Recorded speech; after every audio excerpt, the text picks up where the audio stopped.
Good morning, everybody. Thank you for joining us today for a weekly election 2020 press conference. I'll start with the latest numbers. We think that our total voter registration may be an all-time high. So our total voter registration is 8,908,777. Of those, 4,175,532 are Democratic.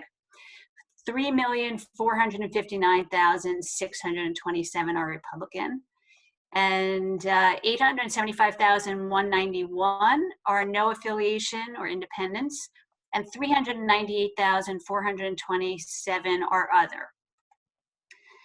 Our total approved mail-in and absentee ballot applications statewide are nearly 2.5 million. So 2,486,653 applications have already been approved for mail-in and absentee ballots. And just as a reminder, we had nearly 1.5 million vote in the primary by mail. So we already have a million more applications than those that voted by mail in the primary.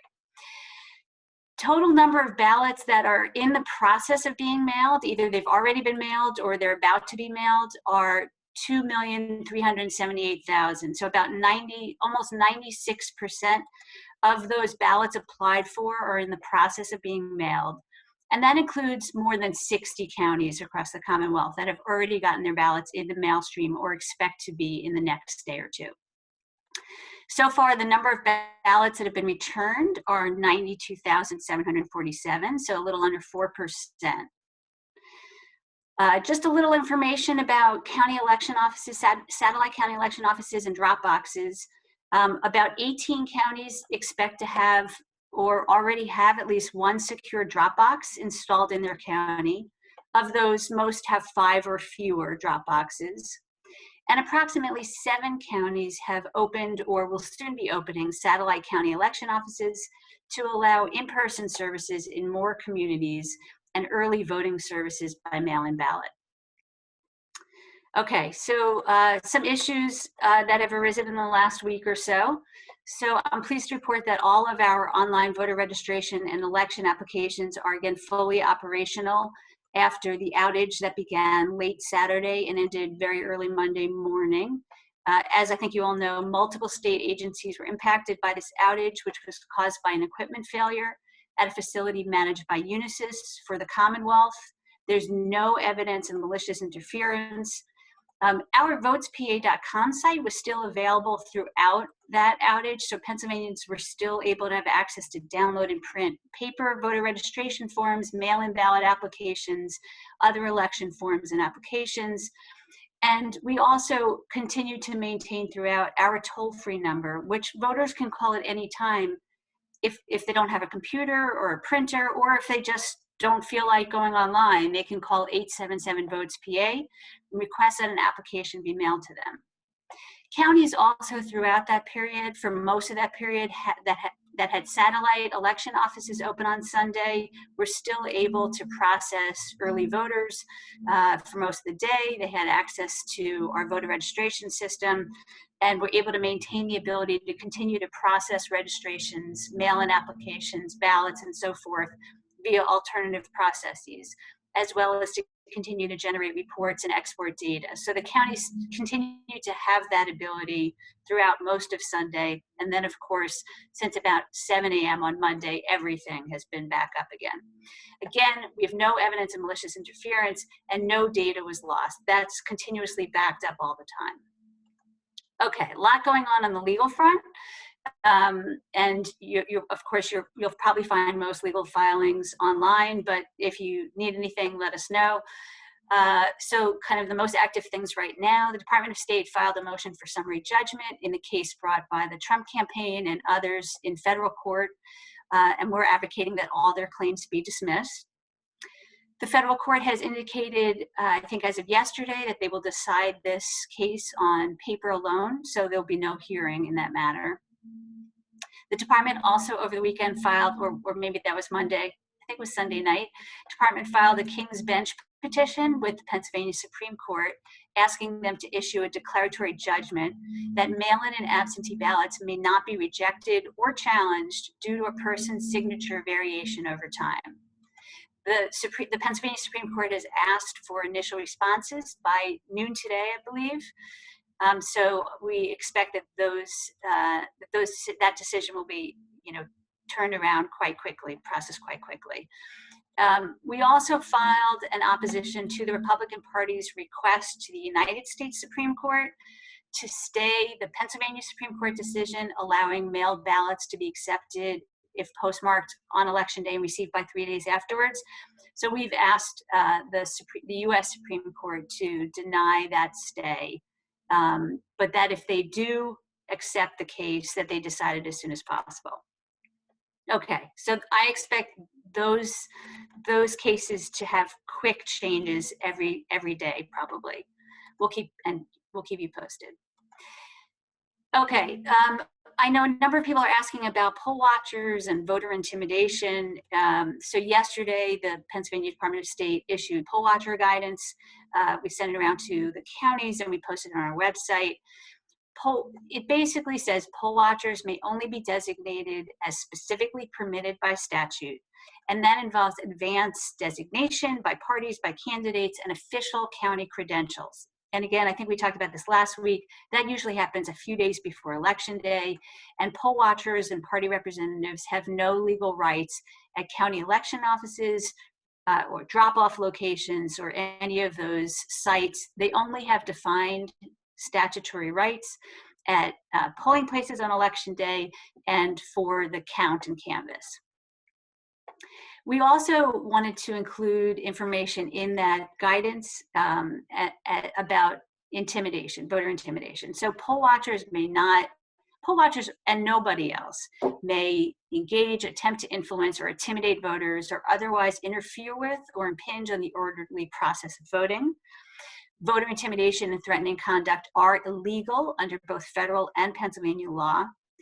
Examples of voter intimidation include, but are not limited to, photographing or videotaping voters, disseminating false or misleading election information, blocking the entrance to a polling place, confronting, hovering, or directly speaking to or questioning voters, any threatening behavior, asking voters for documentation. None of these are acceptable activity by poll watchers or any other third parties in the polling place. We are working closely with partners, law enforcement, PEMA, state police, local agencies, National Guard, DMVA, many others, to make sure that we are all in lockstep to be prepared for any issues on Election Day, before Election Day, and after Election Day, to make sure that we not only do everything we can to prevent intimidation, but also to diffuse what we know is a very high tension circumstance right now. And I'll just close with reminding everybody that Pennsylvanians now have 3 ways to vote. So of course you can vote in person on Election Day on November 3rd, the old-fashioned way. We'll have polls open as always from 7 a.m. to 8 p.m. We expect polling places to be open at near normal numbers, so the consolidations that some places had during the primary will not occur again. We're getting tremendous response for poll worker volunteers, but I'll urge everybody again, we could always use more, so please go to votespa.com if you're interested and willing to be a poll worker. It's a great way to make sure that our democracy can work for every voter. Okay, so you can vote in person on Election Day. You can vote by mail thanks to Act 77 of 2019. Urge everybody to apply today. Go to votespa.com, apply for your mail-in or absentee ballot. You can also apply by paper, by mail, or in person. Get it in today. Do not wait. Though the deadline is October 27th, don't wait that long. Get it done today. Leads me to the 3rd way, which is voting in person early. That's how I plan to vote this week. Call your county election office, find out what hours their offices are open. You could go in person on your schedule, as long as they're open, weeks ahead of election day. Again, today's October 7th. I'm going to vote this week. I'm going to go to my county election office, apply for my mail-in ballot, provide the information that they need to check my eligibility. They'll provide me a ballot. I'll fill it out while I'm there, cast it all in one visit, and I'll be done.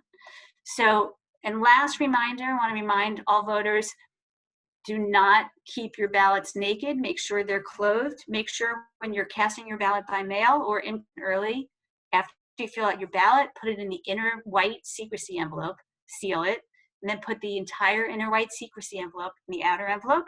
Make sure you sign and fill out the voter's declaration on the outside of the outer envelope, and then you're good to go.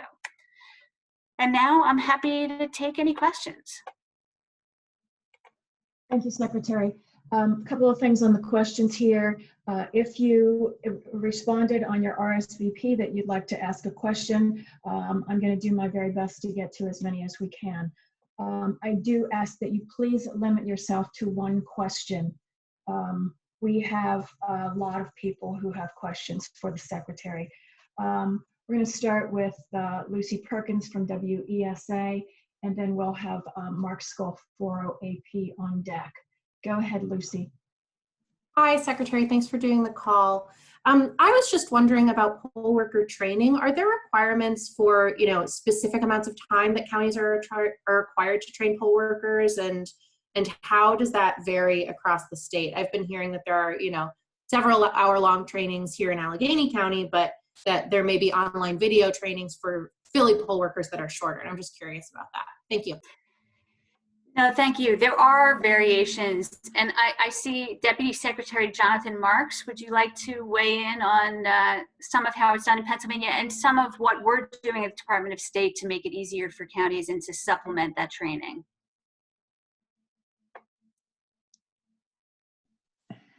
Sorry, I was waiting for our host to unmute me.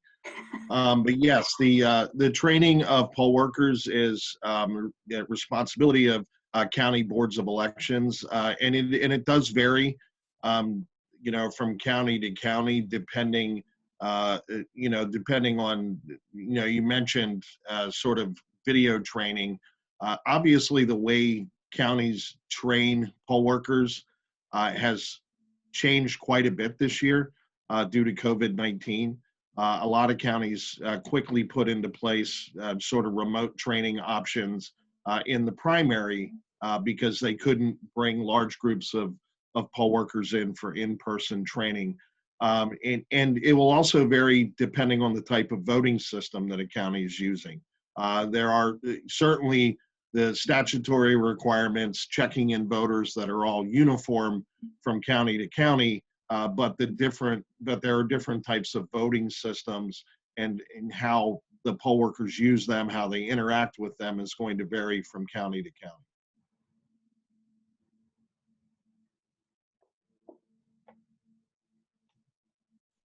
Thank you very much. And I believe that Mark Scalfaro is not with us, so I'm going to go with Mark Levy from the AP. Mark, go ahead.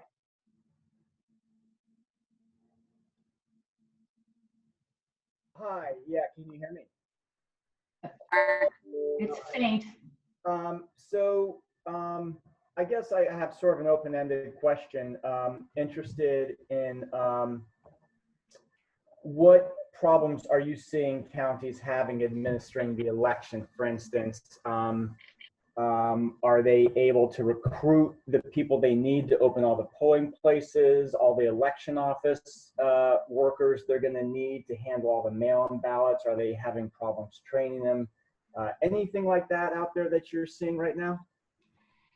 So, sure. I think I will say I just got the total number of volunteers who have submitted interest in being poll workers to our poll worker recruitment site on votespa.com. It's really incredible. Since the primary election, we've received 51,565 volunteer applications. Now, that's more than we need. We usually have about 45,000 poll workers in Pennsylvania for a given election. But keep in mind that Pennsylvania's rules on who can serve as a poll worker, and I want to make sure that we're distinguishing poll workers from poll watchers. So poll workers are the people who are running our elections, who you check in with, and they're right now in Pennsylvania, they're limited. They have to live in the district in which they're serving. So even with 50,000 applications, some of those folks, some of those polling places may be filled already, which is why we'd really like to see this be expanded to allow, as long as a person lives in the county, they should be able to serve anywhere in the county. That's a legislative change that we've been advocating for a long time. So I still urge everybody who's able to be a poll worker to apply, to go to votespa.com and volunteer. On the other fronts, Mark, the good news is the counties learned a lot from the primary, including having a sense of anticipated staffing levels. So they've been planning, they've got equipment, they've been staffing up, and they've been planning to implement best practices, including, you've probably heard that there are many counties that are actually planning on canvassing ballots 24/7 until they're done, which, I wish nobody, but I'm very thankful that they're going to be doing that, because that will get the job done. So I think what I would say is this: I'd urge people, if you're interested in volunteering, go to votespa.com. You can click on the county drop down, reach out to your county election office, volunteer to be helpful in any way that they're needed. But I'm really grateful to the citizens of this Commonwealth who are volunteering in record numbers. Jonathan, I don't know if there's anything that you want to add to that. Oh, you're muted.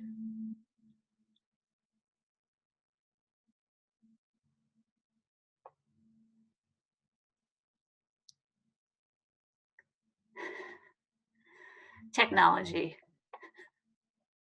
All right, I think I'm good now. Sorry, I had to wait on the host again. The only thing I would add to that, I think, Mark, you asked too about county election staff. The department we know the counties are staffing up, because the department over the last few months has actually sent out hundreds of additional pieces of equipment that counties need for staff to access the statewide voter registration database.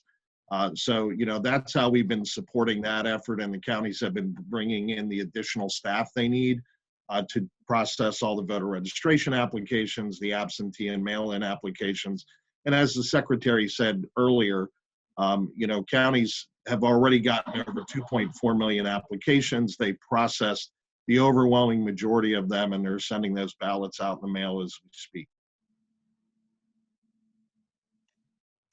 Okay, thank you. We're going to go with Lauren Make from NBC 10, and then next up will be Angela Columbus, Spotlight PA. Go ahead, Lauren. Thanks, Wanda. I wondered about you mentioned the legal challenges, at least some of them that are out there.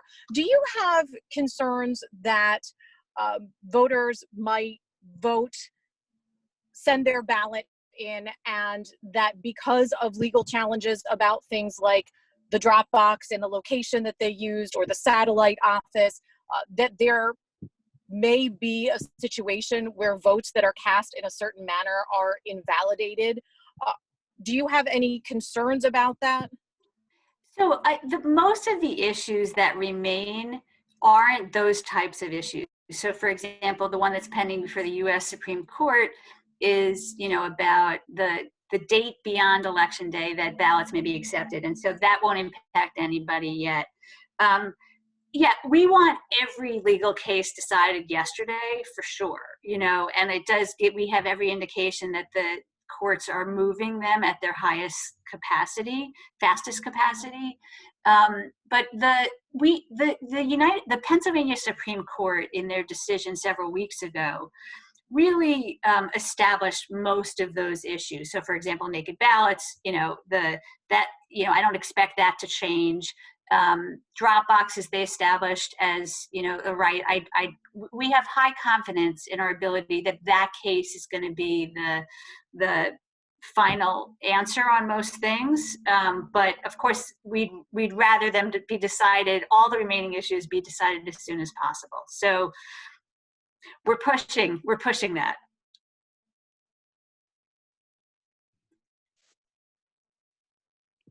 Okay, we're going to go with Angela Columbus from Spotlight PA, and next reporter up will be Teresa Bakel, York Daily Record. Go ahead, Angela. Thanks, Wanda, and thanks, Secretary. There's been a lot said in recent weeks about pre-canvassing, so I was wondering if there is like a drop-dead deadline for lawmakers to allow or to approve pre-canvassing ballots before Election Day, to be in time for all of the appropriate preparations to be made. And if that deadline is not met, would you take that issue to the Supreme Court on a King's Bench motion if the legislature fails to act by that deadline? So I don't think there's a one day, I don't think there's a clear drop dead deadline, but obviously the counties need time. You know, the days leading up to Election Day are, of course, the busiest days of the year for the county election offices.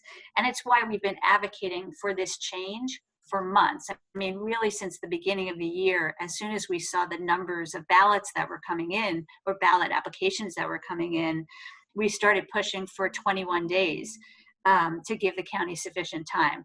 At this point, you know, I don't think there's any expectation we're going to be talking about that much time, but honestly, any amount of days or weeks is still possible because again, it's giving them more time, right? So at the same time that they have to plan staffing, obviously, and those public meetings, it's still helping them. So I think it's one of these issues where we have, thank goodness, a little bit more flexibility with the time. Having said that, we're close to running out of time. So I'm very much hoping that they act this week. And next week, I think that would still get it done. And, you know, it's not the subject of any current litigation, so I can't really comment on that at this point.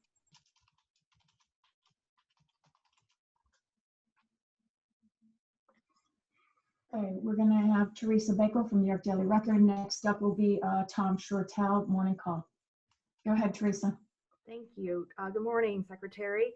My question is, we're getting a lot of questions here about where is my mail-in ballot.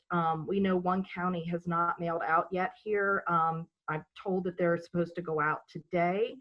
What would you say to voters? And the other thing I was wondering about is there a way, you know, if you don't remember, if you check that box in the primary to be on the permanent list, is there a way to check that to make sure that you are getting your ballot? And what would you say to voters who are still waiting on them at this point?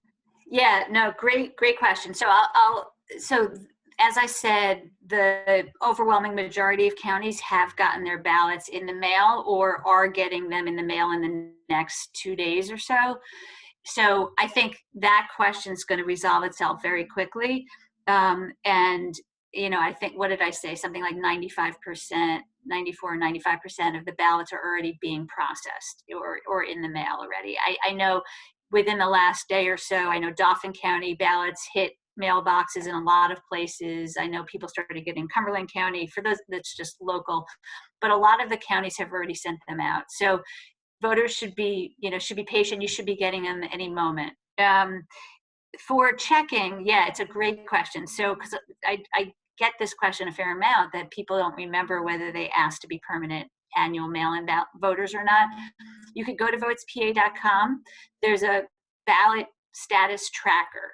And the way it works is, so for example, I did not sign up to be a permanent mail-in voter.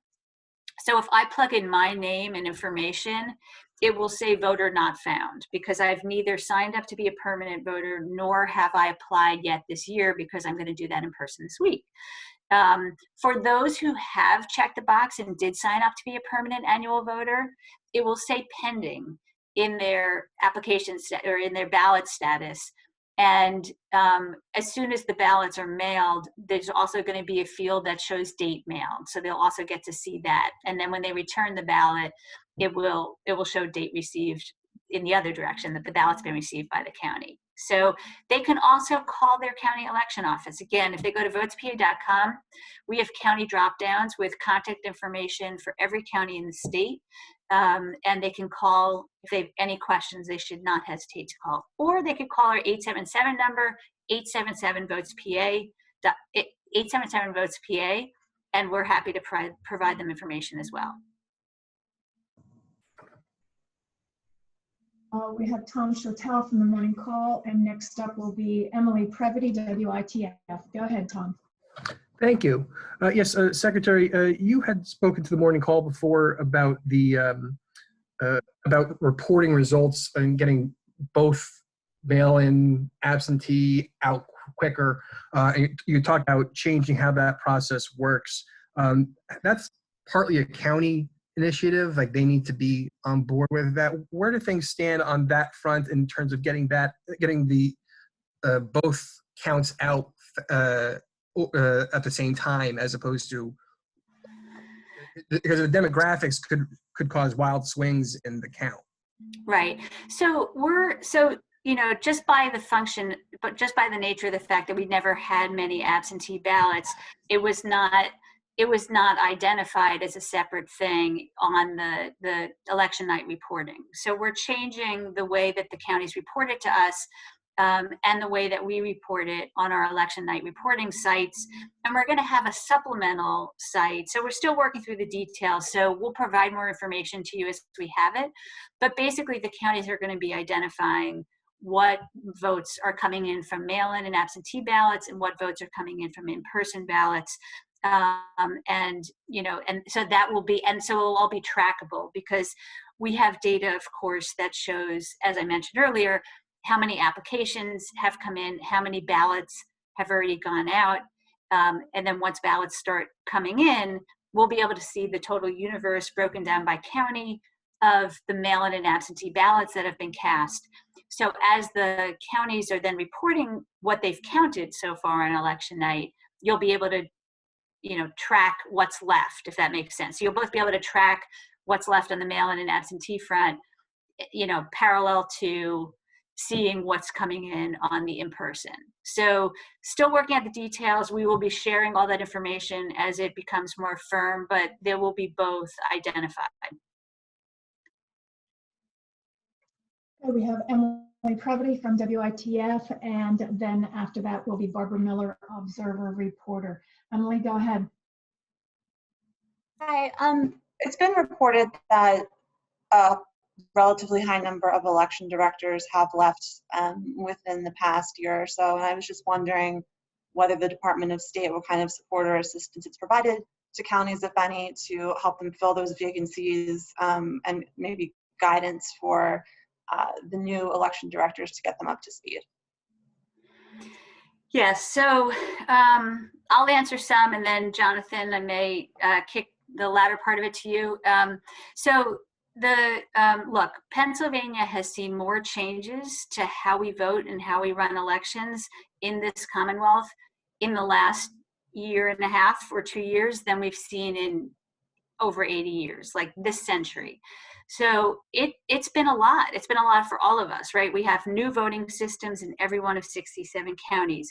We have Act 77, which made more legislative changes than we've seen in 8 decades to the way people vote. Of course, we had a global pandemic, you know, hit us that nobody could have possibly predicted.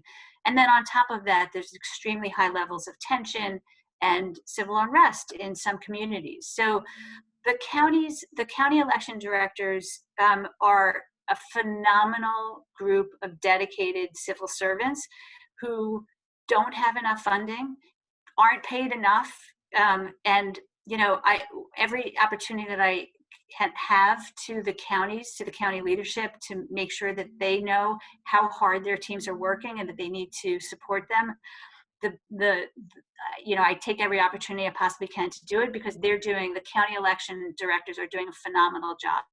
But anytime you have that level of change, that much change, it's going to take a toll on folks. So we are providing, you know, when I came to the Department of State in 2018, our election staff had been cut, our budget had been cut for years and years. And we've been working really hard to increase that. We've increased the staff in the elections team tremendously over the last 2.5 years.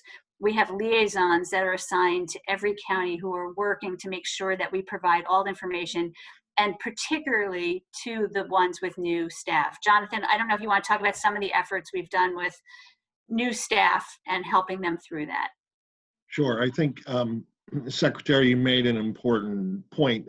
Back in, I think, the end of July or early August, we set up the county liaison process so that, a county would have a specific person to reach out to. And that group of individuals also reaches out proactively to counties to discuss issues, ask questions, make sure the county has what they need. But we've also done a number of webinars with the counties as a whole, but also with specific counties. In fact, I was just on one yesterday with a couple of our staff, with one of our relatively new election directors, walking through some processes related to military and overseas absentee balloting. So we have staff on call essentially to answer any questions counties have. And those staff are also reaching out proactively, knowing that with so many new election directors, they're going to have questions. And, instead of waiting for those questions to come, we sort of anticipate what they might be struggling with or what they might have questions about, and we try to proactively get that information to them. Thank you. We're going to go to Barbara Miller from Observer Reporter, and next up will be Jan Murphy from Penn Live. Go ahead, Barbara. The launch of these media Zooms seemed to have surfaced at about the same time as the committee vote on the House Select Committee on Election Integrity. Are these Zoom sessions at least partly in response to or anticipation of that action, and your reaction to the formation of this potential probe being voted out of committee? So nothing to do with it. You're talking about this press conference, I assume? These press conferences, I'm sorry, Barbara's muted, but I think you said yes, right? You're talking which began last week. Yeah. At about the same time. No, we were planning this, I don't know, Wanda, you could probably speak to this. I think we've been planning this for over a month, that once we got within about a month of the election that we were going to start weekly press conferences and then go to twice weekly press conferences. I hope I wasn't supposed to say that out loud. So this is just to provide information to all of you who are reaching out to us with a lot of questions, and this is an opportunity to do it all at once. So nothing to do with it. And look, the legislature has the opportunity to do a couple of things that would be extremely helpful to running elections in Pennsylvania. One of them is to allow counties to start pre-canvassing those ballots earlier. One of them is to help them find poll workers to fill those poll worker vacancies, make it easier for them to choose from other voters around the county.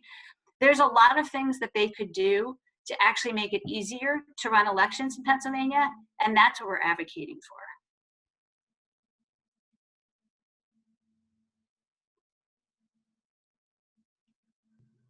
Okay, we will have Jan Murphy, and next up will be Christina Almeida Cassidy, AP.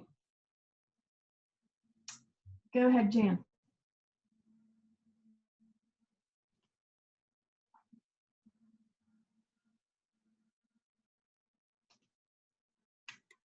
Jan, you should be able to unmute.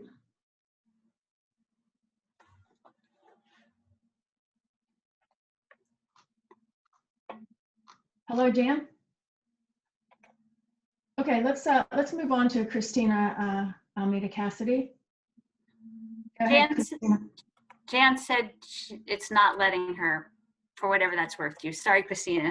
We'll try again the next time for the next one up, Jan. Thank you so much, Secretary. My question has to do with, we've seen, some of these problems, with the temporary worker in Luzerne County. We've seen some security and access issues in Philadelphia. trouble with the voter registration portal. You mentioned sort of all of these new county election directors and sort of getting them all up to speed. Elections are always messy, but can Pennsylvania sort of afford to have any more of these blips given sort of all the scrutiny that's on the state? And how can you avoid them moving forward in these last, less than 30 days? Thank you. Thanks. So as you said, incidents happen every single year, every single election, and we're always learning from them and preparing for the next one. I don't think the things in Philadelphia are an incident or a blip. I think that's an attempt to circumvent the law. And so we will continue to oppose those efforts. I don't think that's a blip.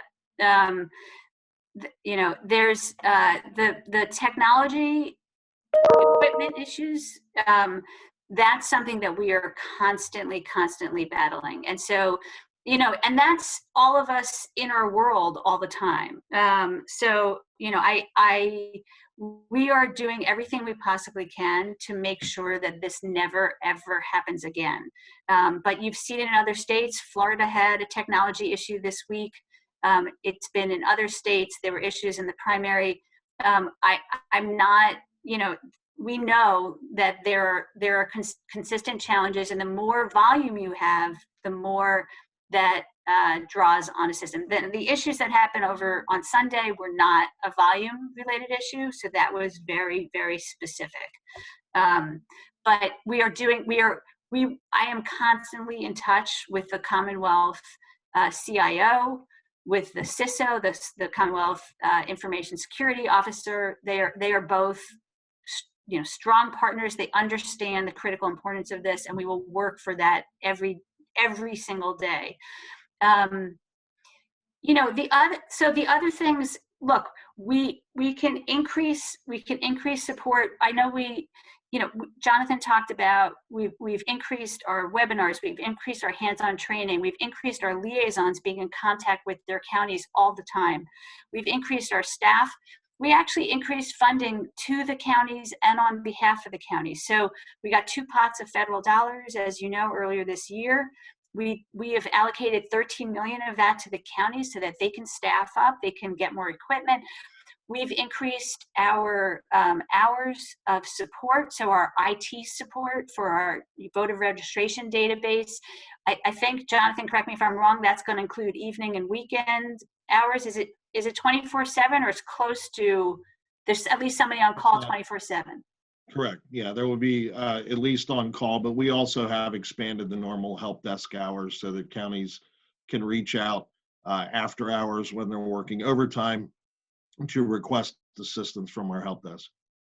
So all of that, Christina, it provides a situation where we have more support, more staff, more funding available to support the counties, because nothing's more important than that at this point. And that's what we're working to do, to make sure every available resource is directed to the county election offices to make sure that collectively we run the best, most efficient, most safe and secure election across the board, no matter how you choose to vote. And I'll add one more thing, and I know this is true of you as well, Secretary. The counties have my mobile number. So if they can't get a hold of anyone else, they'll call me, and I know that's true of the Secretary too.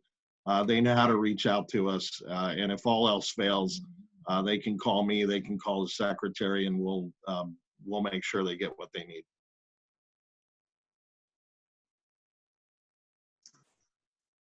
We're going to try Jan again. Jan, you should have permission to unmute. Jan from Penn Live, and next up after Jan will be Kay Stevens, Altoona Mirror. Go ahead, Jan. Thank you, Wanda, and thank you, Secretary. I was wondering if we could circle back to the drop boxes. I think at the start of this, you said that there was 18 counties expecting to have drop boxes. I was wondering, it seems like in some places, the drop boxes are located right at the county, outside the county election office. And I was wondering, is that what you envisioned, that court ruling that allowed drop boxes to, result in? Did you expect it to them to be out more away from the actual like county office buildings? So I think that's a great question, Jan. And, I think what we envisioned varies tremendously from county to county. And, Pennsylvania law, as you know, we're a commonwealth, we're a decentralized system of elections, and the county election offices are in the best position to identify, for example, they select where their polling locations are and, on election day. And, we don't, aside from making sure that they're doing things that are within the context of the law, they're making those individualized decisions. So we support anything that expands access for eligible voters to make sure that their ballots are counted. And so if the county election office is only open from 8:30 to 4:30 and the drop box is available 24/7, that's an increase in access because somebody can drop off their ballot after work and not rely on the postal service, which, as we all know, has had mail delays. So when I've spoken to counties, when I've spoken to voters who have in those counties that had drop boxes in the primaries, they had such a higher level of confidence that their ballot would be delivered on time and therefore counted. And that's a huge confidence build. So what I would say is there are counties that are planning to have the drop boxes in multiple locations around their counties, and that's great. And there are counties that are doing what you referred to, where it's just a 24/7 opportunity for a secure drop-off rather than a limited hours drop-off. I think both increase access for eligible voters to make sure their ballots are counted. And as long as they meet our guidelines, which if anybody wants to look for our guidance, it's posted on our website of what the factors the county should look to when they're establishing those drop-off locations. Thank you. I'm hoping to get Kay Stevens in from Altoona Mirror. Kay had a little trouble connecting, and I'm not seeing any indication of audio. Are you with us, Kay? Okay, let's move on to Cody Carlson from WICU in Erie. Go ahead, Cody. Hi, Secretary. Thank you so much for taking this call today. I know you, at the beginning, in your opening remarks, you went through a little bit of the numbers that we're seeing for mail-in ballot applications. Can you tell us, can you give us an idea of how many people have actually cast their ballot so far, whether it's mail-in or through early voting through through their county election boards? Sure. That number that I gave at the beginning should include both of those. So the number that I have so far is 92,747. And that's about a little under 4% of the ballots requested have been cast. And I'll keep updating that every week. So expect that number to grow. Thank you. Sure.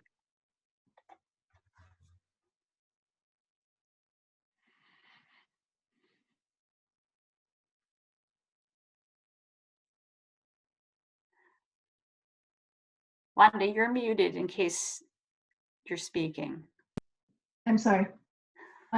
Please bear with me. I'm going by my RSVP list here and for questions, and that's that everyone apparently was not able to join. So I'm going to go to Cherry Gregg from KYW.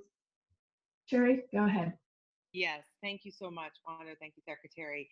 My question is about mail-in ballots. Can you provide a breakdown of the number of requests for mail-in ballots by party? And then I just want you to explain the security of keeping these ballots secure until they're counted on election day. Sure. All right. Give me 1 minute. The ballots for broken down by county. I mean, broken down by party, right? That's what you, oh, you know what? I don't, oh, wait. Hang on. I think I have open the site. Let me see if I have it handy. If not, we can just provide it separately to you. So let me just see. Let me see if I can find it quickly. And if not, we will just provide it separately. All right, I'm not finding it quickly. Wanda or Jonathan, I don't know if you have it handy. I'm trying to open it right now. Okay, so Terry, we'll get back to you on that, but then I'm happy to talk to you about the security measures you're talking about for mail-in voting, I assume. So yeah, Pennsylvania, it's really important to note that Pennsylvania is not a state that mails ballots to every voter. So other states do that. They have their own processes. Pennsylvania is not one of them. So the only people that are receiving ballots in Pennsylvania are those who have applied for it. And the application process, so there's eligibility checking, security of mail-in ballots cast. Okay, so I'm sorry, I'm reading Terry's message in the chat box. And I'll just finish real quick. So when you apply for your ballot, you have to submit either your PEN.ID number, that's your driver's license identification number, or the last four of your social security number, as well as your individual information. You're checked against either the PEN.dot database or the social security database, and against your voter record to make sure that you're eligible before you're ever sent a ballot. Then after you cast the ballot, you fill it out, you send it back in or drop it off in person. And then again, they're checking to make sure you actually requested that ballot, that you've signed and filled out the declaration, and that you're an eligible voter. There's opportunities for party representatives and others to see the list of mail-in ballot applications. And if they have evidence, good faith evidence that somebody's not a qualified voter, there's opportunity to make challenges. So storage, counties are required to maintain all ballots in a secure locked container or room or both. So every ballot, no matter how it's cast, has to be maintained and kept in a secure location. Ellen put the party breakdown in the chat, if everybody has access to that. Thank you, Ellen. We're going to go to Brett Schultes now with WITF. Next up will be Sean Walsh from the Inquirer, and I believe that's all we're going to have time for. So Brett, go ahead. Hey there, looks like you unmuted me, thank you. And I'm really just here to learn today, try to chip in with election coverage. But, it just strikes me as obvious that, the Transition Integrity Project stated that it's likely we should expect this counter narrative that the election has been illegitimate and that's happening at the polling places. And we know that the we know that the president's son in widely circulated ads has really explicitly told the Trump supporters to show up at these polling places. So I just wonder, and maybe I missed this, but what explicit guidance are you giving to the counties and to the polling places on how to deal with the presence of unauthorized poll watchers, self-styled poll watchers, and specifically also, is there something that you need from the state legislature or other resources that you're not getting right now? Well, I'll answer the last question first because I can't talk about it enough. We need the legislature to pass a law that allows counties to start pre-canvassing the mail-in and absentee ballots sooner. That's our main need from the legislature right now. On your specific question, so as I mentioned, we put out guidance yesterday to the counties that explicitly defines what poll watchers and party representatives mean, how they're assigned, and that they're limited only to those officially designated people. And even for those officially designated people, the limits on what they can and cannot do. And the guidance literally breaks it down into what they can do and what they cannot do.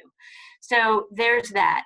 For the people that are gathering in the outside world that are not alleging to be anything official, but we're just dealing with, again, a lot of opportunities for people to have high tensions and exhibit those outside of polling places. There are limits on, electioneering outside of polling places, distances that they need to keep and so forth. And of course, any voter intimidation is illegal. On top of that, I think what I said a little bit, and I'll provide more information on this as we go forward because I know we don't have much time, but we've been working closely with our partners we have an election security and preparedness interagency work group that Governor Wolf formed in 2018. And that includes the Pennsylvania State Police, National Guard, and DMVA. That's the Department of Military and Veterans Affairs. PEMA, the Pennsylvania Emergency Management Agency, OIT, the Office of Information Technology, the information security folks. We have, I always leave out one, and it's always a different one every time. But anyway, a number of cross-sector partners, and this is one of the areas that we're talking about. So we're planning to do workshops with the counties. We want to make sure that the county election folks are talking to the emergency management folks in their counties, that they're talking to law enforcement in their counties, both again to prevent things, but then also when there's incidents. I'm also very focused on diffusing tensions, because that's a critical part of making sure that we prevent things from getting worse. So all of that is going to be we're going to be working closely with all those cross sectors that I just mentioned to make sure everybody is in tune and provided with training, provided with best practices in the areas where we think such incidents may be most likely to occur. Thank you, Secretary. We're going to wrap up with Sean Walsh from the Inquirer. Thanks very much. Secretary, I have sort of a two-pronged question about the aftermath of Election Day. When do you expect we will be able to know who won the presidential race in Pennsylvania, assuming the legislature doesn't allow us to start counting ballots earlier? And assuming that that's not immediately, what can Pennsylvania do during that interregnum period before a winner is known to combat preliminary claims of victory or false claims of fraud and things like that? So, obviously, I don't have all the answers to the questions because a lot depends on some very specific factors. So as you mentioned, the most important thing that we could do to have results on election night would be for the legislature to pass the law. And I'm taking every opportunity I possibly can to urge them to do so and focus on one thing, which is undisputed, is good for voters, good for candidates, and good for the nation as a whole. So absent that, as I mentioned earlier, the counties have all been staffing up, gotten more equipment, have best practices and plans in place. And the largest population centers, the counties that have the most voters, so far it seems like all or nearly all of the largest counties that I've spoken with so far are planning to count 24/7. So that is going to help immensely, as you might imagine. And it's not something that's ever happened before. It's happened in limited places. So I expect, we've been gathering the information from the counties to get estimates of when they think that they can be done. And I have every expectation. And I should start out by saying, Sean, that we never have results on election day, particularly in close races. Official results are not due until November 23rd. So anything that's reported on election night or the day after are unofficial results, and I want to make that clear. And every time we've had a close race, it sometimes takes days until you know who the winner is. I hope we don't have a close race. If we don't have a close race, we will know sooner because we'll be able to model out from the ballots that are counted. But I think the overwhelming majority of ballots cast in person and cast by mail will be able to be counted in a matter of days, not a matter of weeks. That won't include overseas military ballots, that won't include provisional ballots, that won't include ballots that arrive 3 days after Election Day pursuant to the Pennsylvania Supreme Court order, but that will include the overwhelming majority of ballots. So I think we're talking about days. I don't think we're talking about weeks. And I know that the counties are doing everything they possibly can, first and foremost, to count ballots accurately, and second, to count ballots accurately as quickly as possible. All right, thank you very much, Secretary. And thank you everyone for joining us. As the Secretary mentioned, we will be back again next Wednesday. And as she spilled the beans, that we will eventually be moving these press conferences to twice a week. So more on that later. Thank you everyone for joining us. Thank you.